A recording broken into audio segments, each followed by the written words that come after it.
Hi, we're here with Excel 2016, working with existing workbooks in the step-by-step to navigate a worksheet.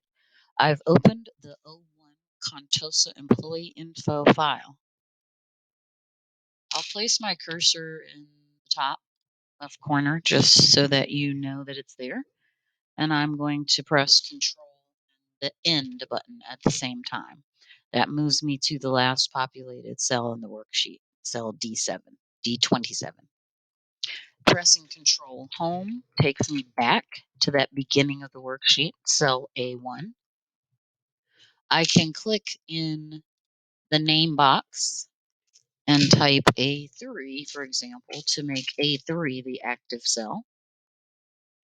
I can click Control down arrow to be taken to that last row of data, row 27. I can press Control right arrow to go over to the last column in the range of data. Now D27 is the active cell.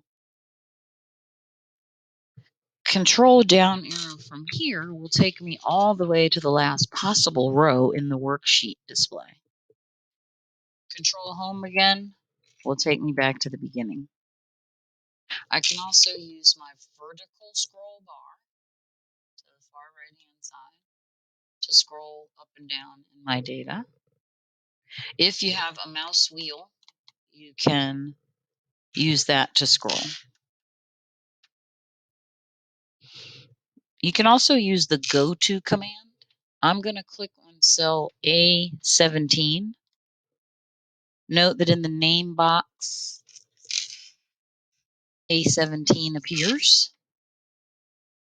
I'm going to highlight that and I'm going to type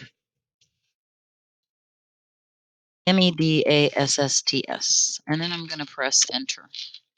All right. I have just renamed cell A17 to Med Assistance. All right. Now I can click anywhere else. Let's try cell M11, for example.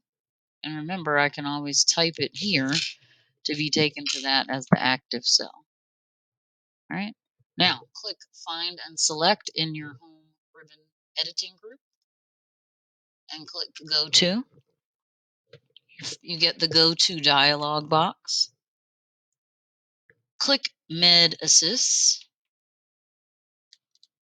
and it takes you back to A17 as the active cell named Med Assists.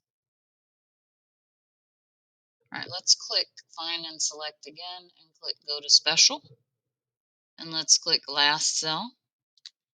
And again, there's another way to get to the last